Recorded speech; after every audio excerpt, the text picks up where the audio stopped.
नमस्कार, मैं Satpal Chahal legal knowledge with SP Chahal में आपका हार्दिक स्वागत है। आज हम chapter 13 contempts of the lawful authority of public servants section 215 to 226 BNS अध्याय 13 लोक सेवकों के विधि अधिकार के अवमान के विषय में। इसका जो लास्ट टॉपिक है धारा 215 से 226 भारतीय न्याय संहिता, इनके बारे में जानेंगे। तो आइए शुरू करें। सेक्शन 215 बीएनएस बयान पर हस्ताक्षर करने से इनकार करना, धारा 215 भारतीय न्याय संहिता। Whoever refuses to sign any statement made by him when required to sign that statement by a public servant legally competent to require that he shall sign that statement, धारा 215 में क्या बताया गया है? जो कोई भी अपने द्वारा किए गए किसी कथन पर लोक सेवक द्वारा अपेक्षा किए जाने पर जो उससे ऐसी अपेक्षा करने के लिए कानूनी रूप से सक्षम हो, हस्ताक्षर करने से इनकार करेगा, shall be punished with simple imprisonment for a term which may extend to 3 months or with fine which may extend to 3,000 rupees or both। ऐसे व्यक्ति को साधारण कारावास जो 3 माह तक का हो सकेगा या जुर्माना जो 3,000 रुपए तक का हो सकेगा या दोनों से दंडित किया जाएगा। तो धारा 215 भारतीय न्याय संहिता में क्या बताया गया है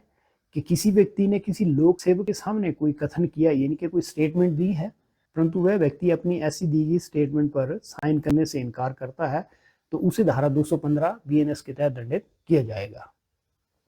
नेक्स्ट सेक्शन है false statement on oath or affirmation to public servant or person authorised to administer an oath or affirmation, section 216 BNS.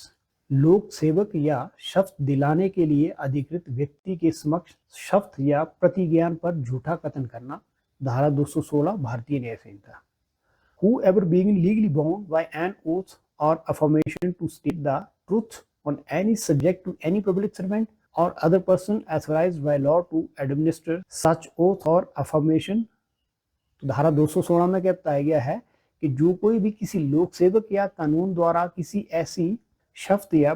प्रतिज्ञा दिलाने किसी अन्य व्यक्ति के समक्ष किसी विषय पर सत्य कथन करने के लिए शपथ या प्रतिज्ञा से कानूनी रूप से बाध्य हो,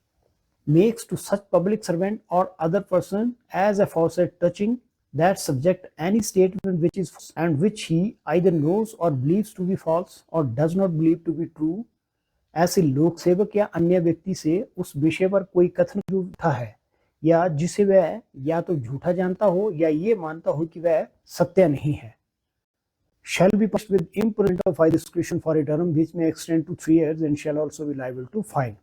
ऐसे व्यक्ति को दोनों में से किसी भांति के कारावास जो 3 वर्ष तक का हो सकेगा और जुर्माने से भी दंडित किया जाएगा। नेक्स्ट सेक्शन है false information with intent to cause public servant to use his lawful power to the injury of another person, section 217 BNS. इस आशय से झूठी सूचना देना ताकि लोक सेवक अपनी विधिपूर्ण शक्ति का उपयोग दूसरे व्यक्ति को क्षति पहुंचाने के लिए करे, धारा 217 भारतीय न्याय संहिता। Whoever gives to any public servant any information which he knows or believes to be false, intending thereby to cause or knowing it to be likely that he will thereby cause such public servant A to do or omit anything which such public servant ought not to do or omit if the true state of facts respecting which such information is given were known by him, to use the lawful power of such public servant to the injury or annoyance to any person shall be punished with imprisonment of either discretion for a term which may extend to 1 year or with 1,000 rupees or with both। तो धारा 217 में क्या बताया गया है कि झूठी सूचना देता है कोई व्यक्ति, परंतु उसके पीछे क्या नीयत है उसकी कि लोक सेवक कोई ऐसा कार्य करे जिसे यदि तथ्यों की सही जानकारी होती तो वो उस कार्य को नहीं करता, या किसी कार्य को लोक सेवक ना करे यदि उस लोक सेवक को तथ्यों की सही जानकारी होती तो उस कार्य को वो अवश्य ही करता, या फिर अपनी जो शक्ति है, अपनी जो पावर है उसका इस्तेमाल इस प्रकार से करे कि किसी व्यक्ति को कोई या तो क्षति हो या परेशानी हो। फॉर एग्जाम्पल मान लो ए जो है पुलिस को सूचना देता है बी ने अपने घर में अवैध हथियार छुपा रखे हैं। किस नीयत से देता है? ताकि पुलिस बी के घर के अंदर प्रवेश करे, उसके घर की तलाशी दे, जिसके कारण जो है बी को क्षति पहुंचे या बी को परेशानी हो और उसकी बेइज्जती हो। अब पुलिस जो वास्तव में उसकी सूचना के ऊपर आती है और बी के घर की तलाशी लेती है, जिसके कारण जो बी को परेशानी होती है, उसकी पब्लिक में जो बेइज्जती भी होती है कि इसके घर में पुलिस आई थी। और अगर मान लीजिए पुलिस को इसकी सतह के बारे में होता कि ये सूचना झूठी है, तो निश्चित रूप से वह उस कार्य को ना करती। तो ऐसे में जो ए है, जिसने झूठी सूचना इस नीयत से दी थी ताकि लोक सेवक जो अपनी पावर का इस्तेमाल करे जिससे किसी व्यक्ति को परेशानी हो, को दोनों में से किसी भांति की कारावास जो 1 वर्ष तक का हो सकेगा या जुर्माना जो 10,000 रुपये तक का हो सकेगा, या दोनों से दंडित किया जाएगा। नेक्स्ट सेक्शन है obstructing sale of for sale by authority of public servant, section 219 BNS। लोक सेवक के अधिकार द्वारा बिक्री के लिए प्रस्तुत संपत्ति की बिक्री में बाधा डालना, धारा 219 भारतीय न्याय संहिता। Whoever intentionally obstructs any sale of property offered for sale by the lawful authority of any public servant as such। तो धारा 219 में क्या बताया गया है कि जो कोई भी ऐसी किसी संपत्ति के विक्रय में जो लोक सेवक के वैध अधिकार द्वारा बिक्री के लिए प्रस्तावित हो, जानबूझकर बाधा डालेगा, shall be punished with imprisonment of either discretion for a term to 1 month or with fine which may extend to 5,000 rupees or both। तो ऐसे व्यक्ति को दोनों में से किसी भांति के कारावास जो 1 माह तक का हो सकता है या जो 5,000 रुपए तक का हो सकेगा, या दोनों से दंडित किया जाएगा। नेक्स्ट सेक्शन है परचेज और bid for property offered for sale by authority of public servant, section 220 BNS। लोक सेवक के अधिकार द्वारा बिक्री के लिए प्रस्तुत संपत्ति की अवैध खरीद या बोली लगाना, धारा 220 भारतीय न्याय संहिता। Whoever at any sale of property held by lawful authority of a public servant as such purchases or bids for any property on account of any person, whether himself or any other, whom he knows to be under a legal incapacity to purchase that property at that sale, or bid for such property not intending to perform the obligations under which he lays himself by such bidding। तो धारा 220 BNS में क्या बताया गया है कि जो कोई भी संपत्ति के किसी ऐसे विक्रय में जो लोक सेवक के नाते विधिपूर्ण अधिकार द्वारा हो रहा हो, नीलामी में किसी ऐसे व्यक्ति, चाहे वे स्वयं हो या कोई अन्य, के खाते पर कोई संपत्ति खरीदेगा या ये बोली लगाएगा जिसके बारे में वह जानता है कि वह व्यक्ति उस नीलामी में उस संपत्ति को खरीदने के लिए कानूनी रूप से अक्षम है, ऐसी संपत्ति के लिए बोली लगाएगा जिसका उद्देश्य उस बोली के द्वारा स्वयं पर लगाए गए दायित्वों को पूरा नहीं करना है, shall be punished with imprisonment of either discretion for a term which may extend to 1 month or with fine which may extend to 200 rupees or with both। तब ऐसे व्यक्ति को दोनों में से किसी भांति के कारावास जो 1 माह तक का हो सकेगा या जुर्माना जो 200 रुपए तक का, या दोनों से दंडित किया जाएगा। अर्थात धारा 220 में क्या बताया गया है कि किसी लोक सेवक द्वारा जो है किसी प्रॉपर्टी की सेल हो रही है या बोली लगाई जा रही है, और वहां कोई व्यक्ति जो है बोली लगाने के लिए अधिकृत नहीं है, परंतु फिर भी वह अपने स्वयं के नाम से या किसी अन्य व्यक्ति के नाम से उस प्रॉपर्टी को खरीद लगा देता है, तो उसके लिए धारा 220 में दंड का प्रावधान किया गया है। फॉर एग्जाम्पल, मान लो किसी डिपार्टमेंट ने अपना कोई सामान जो है कंडम किया है, मान लीजिए एक गाड़ी को कंडम कर दिया है, और उस गाड़ी को जो है जो कंडम की गई ये बोली के माध्यम से बेचा जाना है, तब जो अधिकारी उस बोली के प्रोसेस को हैंडल कर रहा होता है वह उस गाड़ी को खरीदने के लिए चाहे स्वयं या किसी अन्य व्यक्ति के नाम से बोली नहीं लगा सकता है, क्योंकि अगर ऐसा होने लग जाए तब ऐसा अधिकारी अपने परिवार के कुछ सदस्यों को या मित्रों को ही वहां बोली में खड़ा करके जो है उस गाड़ी को बड़े सस्ते दामों में अपने लिए खरीद सकता है, अपने किसी रिश्तेदार के लिए खरीद सकता है। इसलिए धारा 220 में ऐसे व्यक्ति को ऐसे समय में बोली लगाने के लिए या ऐसी संपत्ति खरीदने के लिए प्रतिबंधित किया गया है। नेक्स्ट सेक्शन है obstructing public servant in discharge of public functions, section 221 BNS। लोक सेवक को लोक कार्यों के निर्वहन में बाधा डालना, धारा 221 भारतीय न्याय संहिता। Whoever voluntarily obstructs any public servant in the discharge of his public functions, तो धारा 221 में क्या बताया गया है कि जो कोई भी किसी लोक सेवक के सार्वजनिक कार्यों के निर्वहन में स्वेच्छा से बाधा डालेगा, shall be punished with imprisonment of either discretion for a term which may extend to 3 months or with fine which may extend to 2,500 rupees or with both।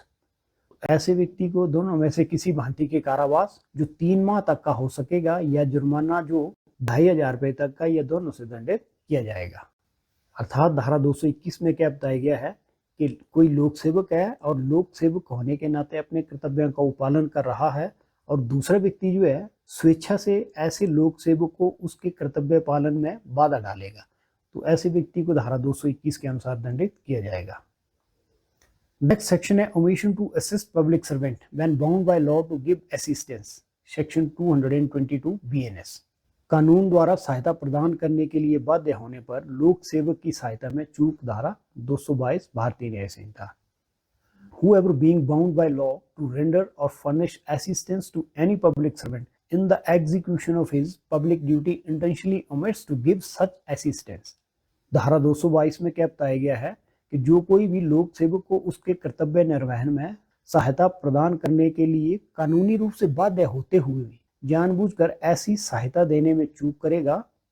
shall be punished with simple imprisonment for a term which may extend to 1 month or with fine which may extend to 2,500 rupees or with both। ऐसे व्यक्ति को साधारण कारावास जो 1 माह तक का हो सकेगा या जुर्माना जो 2,500 रुपए या दोनों से दंडित किया जाएगा।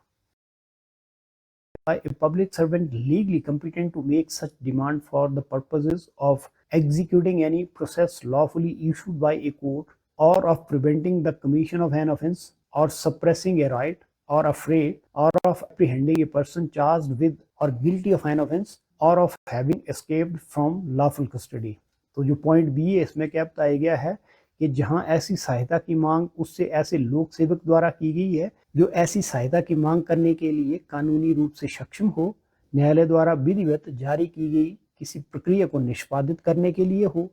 या अपराध को होने से रोकने के लिए हो, या किसी दंगे या झगड़े को दबाने के लिए हो, या किसी अपराध के आरोपी या दोषी व्यक्ति को गिरफ्तार करने या कानूनी हिरासत से भागे हुए व्यक्ति को गिरफ्तार करने के उद्देश्य से ऐसी सहायता की मांग की जाए, shall be punished with simple imprisonment for a term which may extend to 6 months or with fine which may extend to 5,000 rupees or with both। ऐसे व्यक्ति को साधारण कारावास जो 6 माह तक का हो सकेगा या जुर्माना जो 5,000 रुपए तक का हो सकेगा या दोनों से दंडित किया जाएगा। तो धारा 222 में क्या बताया गया है कि अगर कोई व्यक्ति जो कानूनी रूप से किसी लोक सेवक को सहायता करने के लिए बाध्य है या उस लोक सेवक ने ऐसे व्यक्ति से सहायता मांगी है अपने कर्तव्य के किसी निष्पादन में, फॉर एग्जाम्पल मान लो कि भारतीय नागरिक सुरक्षा संहिता की धारा 31 में क्या बताया गया है कि कोई भी लोक सेवक जो है किसी व्यक्ति को अरेस्ट करने के लिए किसी की सहायता मांग सकता है, या कहीं शांति भंग हो रही है या कोई दंगा वगैरह है उसको रोकने के लिए किसी व्यक्ति से सहायता मांग सकता है, या कहीं गवर्नमेंट प्रॉपर्टी को कोई नुकसान पहुंचा रहा है तो ऐसे नुकसान को रोकने के लिए किसी व्यक्ति से सहायता की मांग कर सकता है। और धारा 31 भारतीय नागरिक सुरक्षा संहिता के अनुसार ऐसा व्यक्ति जिससे लोक सेवक द्वारा सहायता की मांग की गई है कानूनी रूप से उसकी सहायता करने के लिए बाध्य होता है, परंतु अगर वो सहायता की मांग करने पर उसकी सहायता नहीं करता है तो उसे धारा 222 भारतीय न्याय संहिता के अनुसार दंडित किया जा सकेगा। नेक्स्ट सेक्शन है disobedience to order duly promulgated by public servant, section 223 BNS. लोक सेवक द्वारा विधिवत रूप से जारी किए गए आदेश की अवज्ञा करना, धारा 223 भारतीय न्याय संहिता। Whoever knowing that by an order promulgated by a public servant lawfully empowered to promulgate such order he is directed to abstain from a certain act or to take certain order with certain property in his possession or under his management disobeys such directions।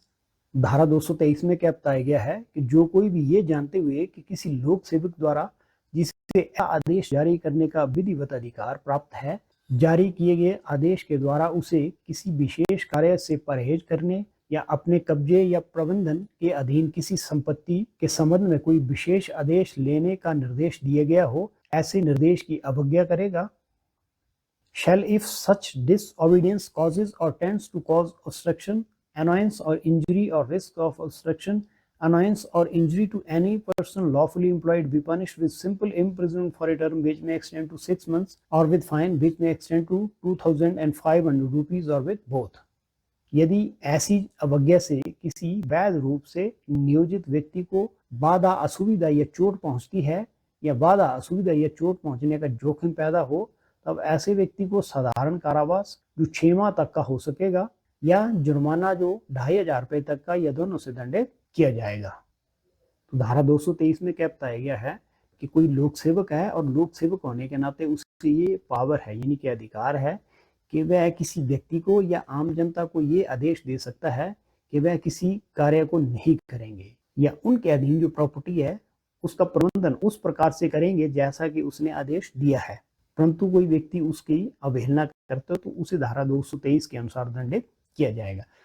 For example मान लो जो district magistrate है, ये धारा 163 भारतीय नागरिक सुरक्षा संहिता के अनुसार इलेक्शन के दौरान में आदेश जारी करते हैं कि जिन व्यक्तियों के पास भी लाइसेंसी हथियार हैं वे अपने लाइसेंसी हथियार जो है पुलिस स्टेशन में जमा करवाएंगे ताकि इलेक्शन जो शांतिपूर्ण तरीके से हो सके। अब मान लीजिए कोई व्यक्ति जो है उस डिस्ट्रिक्ट मजिस्ट्रेट के उस आदेश की पालना नहीं करता है और अपने लाइसेंसी हथियार को पुलिस स्टेशन में जमा नहीं करवाता है, तब ऐसे व्यक्ति को धारा 223 भारतीय न्याय संहिता के अनुसार दंडित किया जाएगा। B and where such disobedience causes or tends to cause danger to human life, health or safety or causes to tends or to cause a riot or a fray shall be punished with imprisonment of either discretion for a term which may extend to 1 year or with fine which may extend to 5,000 rupees or with both। और point B में क्या बताया गया है कि जहां ऐसी अवज्ञा करने से मानव जीवन, स्वास्थ्य या सुरक्षा को खतरा पैदा हो या पैदा करने की प्रवृत्ति रखती हो या जिसके कारण बलवा या हंगामा होने की संभावना हो, तब ऐसे व्यक्ति को दोनों में से किसी भांति का कारावास जो 1 वर्ष तक का हो सकेगा या जुर्माना जो 5,000 रुपए तक का हो सकेगा या दोनों से दंडित किया जाएगा। Explanation: It is not necessary that the offender should intend to produce harm or contemplate his disobedience as likely to produce harm. It is sufficient that he knows of the order which he disobeys and that his disobedience produce or is likely to produce harm। तो इसके स्पष्टीकरण में क्या बताया गया है कि ये आवश्यक नहीं है कि अपराधी का आशय हानि पहुंचाने का हो या उसके ध्यान में हो कि उसकी अवज्ञा करने से हानि होने की संभावना है। ये ही पर्याप्त है कि उसे उस आदेश की जानकारी थी जिसका वह उल्लंघन कर रहा है और ये कि उसके अवज्ञा करने से हानि होगी या हानि होने की संभावना है। नेक्स्ट सेक्शन है threat of injury to public servant, section 224 BNS, लोक सेवक को चोट पहुंचाने की धमकी, धारा 224 भारतीय न्याय संहिता। Whoever holds out any threat of injury to any public servant or any person in whom he believes that public servant to be interested for the purpose of inducing that public servant to do any act or to forbear or delay to do any act connected with the exercise of the public functions of such public servant। तो धारा 224 में क्या बताया गया है कि जो कोई भी किसी लोक सेवक को या किसी ऐसे व्यक्ति को जिससे उस लोक सेवक के हितवद होने का उसे विश्वास है, किसी कार्य को करने के लिए प्रेरित करने के उद्देश्य से या ऐसे लोक सेवक के लोक कार्यों के निर्वहन से संबंधित किसी कार्य को करने से रोकने या विलंब करने के लिए चोट पहुंचाने की धमकी देगा, shall be punished with imprisonment of either discretion for a term which may extend to 2 years or with fine or both। तो ऐसे व्यक्ति को दोनों में से किसी भांति के कारावास जो 2 वर्ष तक का हो सकेगा या जुर्माना या दोनों से दंडित किया जाएगा। धारा 224 में क्या बताया गया है कि कोई व्यक्ति किसी लोक सेवक को या उससे हितवत व्यक्ति को इस नियत से धमकी देता है ताकि लोक सेवक जो किसी कार्य को करे या किसी कार्य को ना करे या किसी कार्य को करने में डिले करे जो कि उस लोक सेवक के कार्यों से संबंधित है, तो उसके लिए धारा 224 में दंड का प्रावधान किया गया है। Threat of injury to induce person to refrain from applying for protection to public servant, section 225 BNS, किसी व्यक्ति को लोक सेवक से सुरक्षा हेतु आवेदन करने से रोकने के लिए चोट पहुंचाने की धमकी देना, धारा 225 भारतीय न्याय संहिता। Whoever holds out any threat of injury to any person for the purpose of inducing that person to refrain or desist from making a legal application for protection against any injury to any public servant legally empowered as such to give such protection or to cause such protection to be given।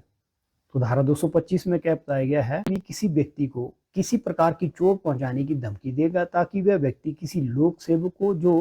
कानूनी रूप से ऐसी सुरक्षा प्रदान करने या दिलाने के लिए अधिकृत हो, किसी प्रकार की चोट से सुरक्षा के लिए कानूनी आवेदन करने से रोकेगा या मना करेगा, shall be punished with imprisonment of either discretion for a term which may extend to 1 year or with fine or both। तो ऐसे व्यक्ति को दोनों में से किसी भांति के कारावास जो 1 वर्ष तक का हो सकेगा या जुर्माना या दोनों से दंडित किया जाएगा।